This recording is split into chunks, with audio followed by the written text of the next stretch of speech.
Hello everybody, welcome to Train Sim World 2. As this introduction plays out, I'm basically going to give this game a spin. I've been doing some test runs on a profile and I played through the first chapter so far, and I'm having a lot of fun with it. And one of the reasons I picked up Train Sim World 2 is because I've always enjoyed trains. I've enjoyed those model trains and whatnot and having them built up and everything. And I've been looking for a train sim like an online version, almost like your flight sims. And it wasn't until I came across Train Sim World 2 that I was like, this looks very pretty. I kind of want to play it. Now, Train Sim World 2 is an actual simulator, so something to keep in mind, you actually have to play the game like you're driving the train. There's a few differences, but for the most part, you're driving a train. And what I've noticed people don't seem to notice is that's what you have to do. I already have this profile. It's already on level 9 now. So what I'm going to do is I'm going to create a brand new profile. Normally, if I wasn't doing this, so to speak, normally I would just actually be creating a profile. And as soon as I create the profile, as soon as I enter my name like this and put a name that's different than the other profile, so that way I don't get them mixed up, this would normally go right into the CSX sand patch grade. However, in this game, it doesn't quite do this. So in this game, it's a little different. It won't relaunch the intro again. So what I actually have to do is go in here and then come back out. But just to explain, there's 3 areas that gets played in the very beginning of the game. You have Sand Patch Grade, you have Snellfarstrekon, I think that's how you pronounce it. I'm probably messing that up really badly. And then you have your London Underground Bakerloo line. And then everything after is your DLC. So any DLCs you pick up going forward after this will all be out on this side here. So let's come back to Sand Patch Grade, and I would love to kind of see if I can just get to... There we go. Perfect. Awesome.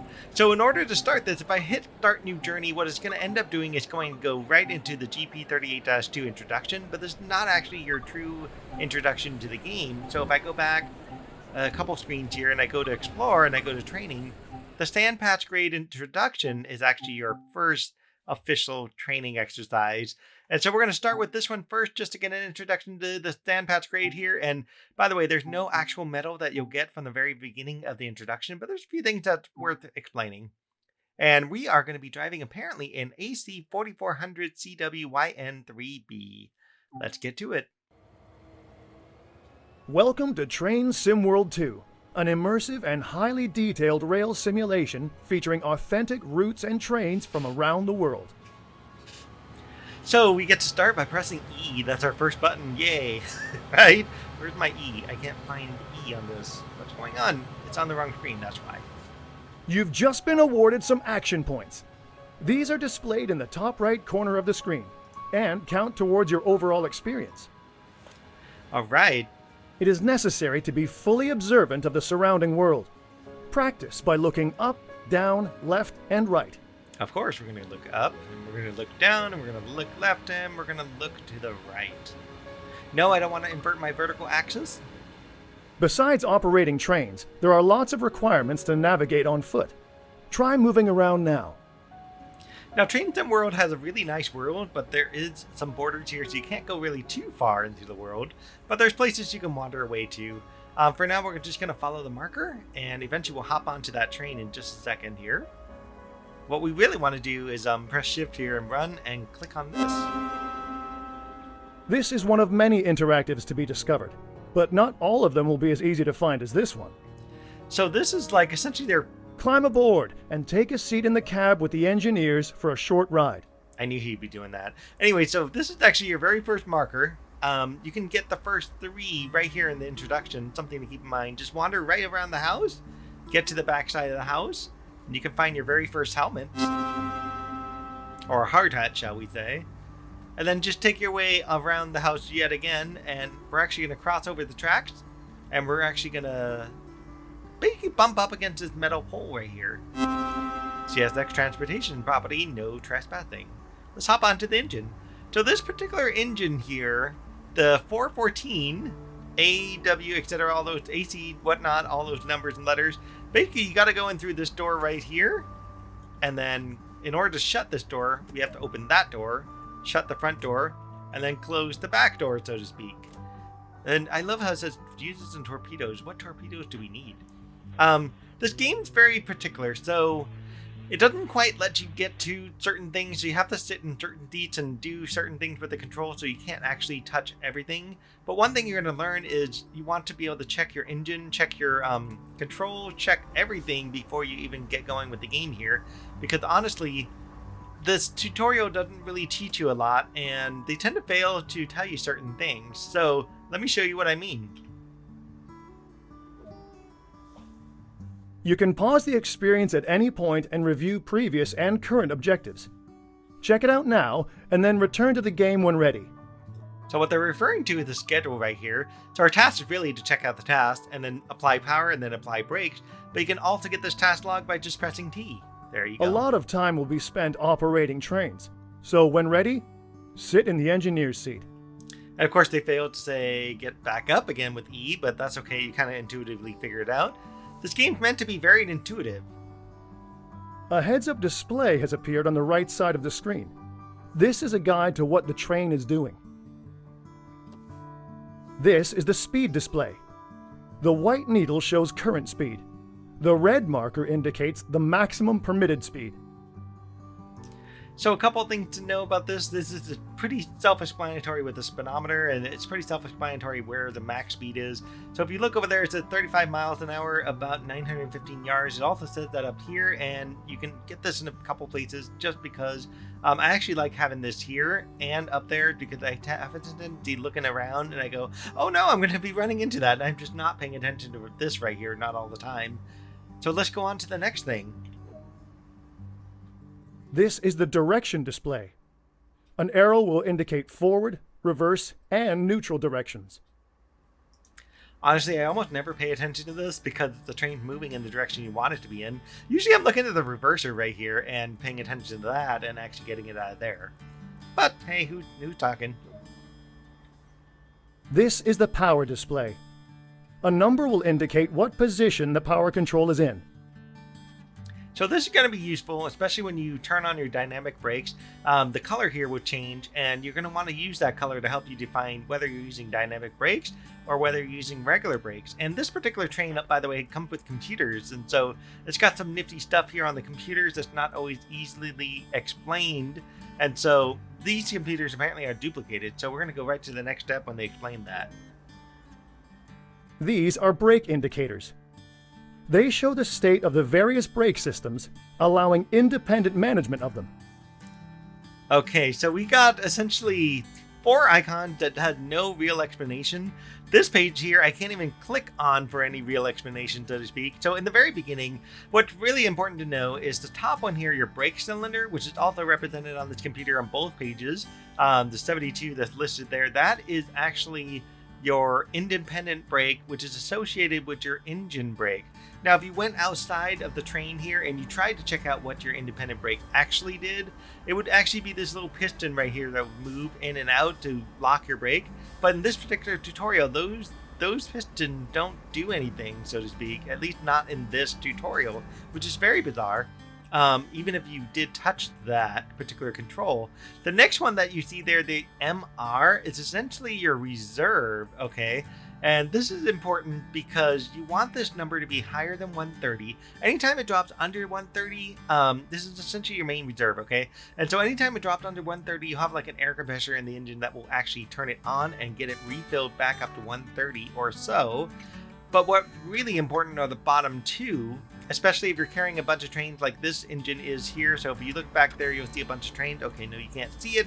If you look back there, you'll eventually see a bunch of rail cars back there. And so those next two items there, the ER and the BP, are probably the most important one there that you've got. So the ER is your equalizer, and that's the same number on both screens here. And then the BP is actually your brake pipe. The brake pipe is essentially the pipe that goes from the engine right here, and it will start somewhere in the engine, it would go all the way through, and eventually it will pop out through these cables and wind its way into these car engines here. And you can kind of sort of see it if you look far enough. There's the brake cable for each individual car, and this is based on your automatic brake. And if you go down a little bit more, you'll eventually see where the cable is popping in, going into the reservoir, so to speak, for each individual car. And so the game doesn't really tell you what's important here. And so the red handle is your automatic brake, which also affects all of the car brakes. Each and every one of those wagon, freight cars, whatever you want to call them, will be impacted by this red nozzle, while only the engine will be impacted by this black nozzle, the independent brake. But you also have a dynamic brake system, which in this case is your dynamic brake right in here in this particular train. So every train's got a slightly different setup. They don't even mention vacuum brakes yet, and that comes way down the line. So let us move on, and we'll get into the next thing. In the top right are the signal and speed limit displays. These feature an indication of what is approaching and a countdown distance to when they will come into effect. So you can find some of these displays can be hidden via the settings menu for a more challenging experience. I forget he does that. So these are normally up here, but I actually like turning this one on too, again for the same reason. So in case I'm looking out this window, whatever it is I'm doing, or in case I'm just like happen to be out here and I can actually see the icon, I'm like, oh no, red light. And that essentially means I got to get back in the engine, right? And so it just helps me more than it does anything else. And I can always turn it all off and try to figure out how to stop without seeing anything. But I'd rather not do that. Couple things they don't mention: your grade. You have an icon here for your grade. And in this particular train, that's a great question about the grade. It doesn't actually say anything in particular about the grade, but in other trains it does. And it's really helpful to see it. And we'll have to play around with this engine when we get to it, once we get to that point. So let's move on to the next thing. This train is ready to go. Pull the indicated handle all the way back to get moving. So something fun about this is if you move it to notch 1, the train actually is not going to move. And while it's doing that, this kilopound right here is your amperes. And some of the trains actually have a gauge for telling how many amperes you're actually running. So we're going to be going up to notch 2. I'm going to do this on the keyboard with A, and we're going to move it to notch 2, and we're going to start to see what starts to change in this guide here, and you'll start to see the amperes right in here, and same thing on the screen here. And we're going to go to notch 3, which is what they really want us to do. And you can see the amperes are writing the same effect on both sides, and there's your effort right in there.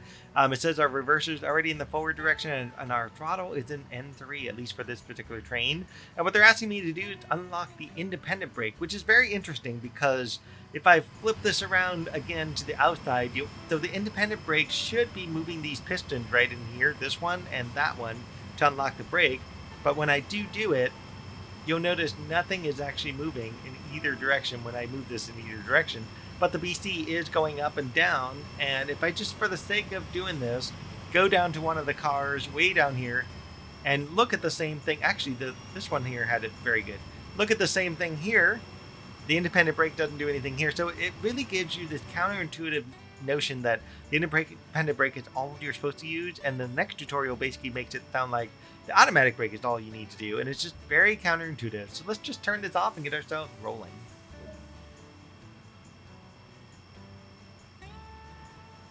Up next will be the outside camera, I believe, so we'll see what happens. And actually, I don't think I can notch up anymore, no. Sandpatch Grade offers the ability to operate powerful and heavy freight trains on one of America's most stunning and famous railroads. I try to get myself like smack right in here. That way there's room to see the text. You are currently riding an AC 4400 CW locomotive. These are the workhorses of trains operating over the Sandpatch Grade, with CSX Transportation having more than 600 in its roster. It's funny, when I'm looking at the text, I'm actually looking at the brake meter. It's kind of fun. But yeah, I also wanted to make sure I didn't actually cut off this too, because one of the recordings I did, I was like, oh no, I cut that whole thing off. Because I made the screen bigger so everybody can kind of see it. So we're going to roll away. It's going to get about 500 meters or so. It's going to tell us to look on the outside. Train Sim World allows you to ride and drive trains from a selection of internal and external camera angles. Let's take a look now by exploring the exterior of this train. There we go, we're outside. So number 3, by the way, gives you a view of the engine, and if you press number 3 a second time, you'll be able to get a view of the rear freight car. But you can also use your arrow keys to move this around and get to see like different angles and stuff, which is real Other fun. internal and external camera views are available to be explored. These can be accessed from the number keys. So if I do number 2, you'll end up getting a boom camera, which is more like a camera on a stick type of thing, which is really useful in some sense. This is really interesting how they don't have the lights on this particular train in the introduction. I don't know why they don't do that. Hidden in the back, you'll see the brakes, not the brakes, the rear of the train. At least they have a light on that one, which is nice. If you press 8, you end up with a camera that basically is just sitting there as a stationary cam. And this is very useful to be able to see different things as well. Let's go back onto the train. It says 0.6 miles to that single, so we've got plenty of time. I'm not going to go back inside just yet. If you press 0, you'll be able to go to all of the options for external cams. So this is basically all the options we just did. And basically, if you do the same thing looking at internal cam, let's just take the front camera for a second, and I'll do the same thing. Internal cam, you have the option for doing the various different areas, but in the internal cam, you can actually flip left to right what you really want to do with the cameras. And you can also look at a second option for the controls. And I'm kind of hoping I can reach that single to kind of point something out. I don't know if this is going to be a one single or a double single, but that's okay. I'll go back inside and it's going to have me stop the train. Let's just go ahead and go with this engineer seat. You've only explored a small area here, so let's take a look at what else there is to enjoy. Welcome to Pennsylvania. Crossing the Allegheny Mountains, the Sandpatch Grade is a vital link in the sprawling CSX rail system. Master the controls of powerful American freight locomotives operating out of the vast Cumberland Yard facility. Whether the sun is shining, there's a rain shower, or a full-on snow blizzard, it's up to you to keep the rail traffic moving. Battle your way over one of the steepest railroad grades on the East Coast. Along the way, don't forget to place safety posters, collect lost hard hats, put up no trespassing signage, and fix broken snow markers. Welcome to the Sandpatch Grade. All right, and that's the end of the tutorial introductory mission. That doesn't tell you a whole lot. So we're going to stop this episode here, so that way we can move on to the next episode, which is going to go on to the next piece of the chapter there, which is actually going to be the official chapter 1. So in the meantime, definitely like, subscribe, whatnot, and we will see you in the next episode. And also, just as a reminder, no medals in this first one. So everybody have a great evening, and we'll catch up in the next one. It's almost like they introduce certain things to you, but leave out everything else. They want us to blow the horn. Before we even get to that horn, I want to pay attention to those switches down there. And we're going to go to the map for a second. And if you look at what's happening with the switches, this switch is not even lined up properly to here, and that switch is. So the game failed also to tell us to change the switch there. And you can tell this because the red symbol basically means the switch is curving, while the green symbol there basically means it's going to go straight down, okay?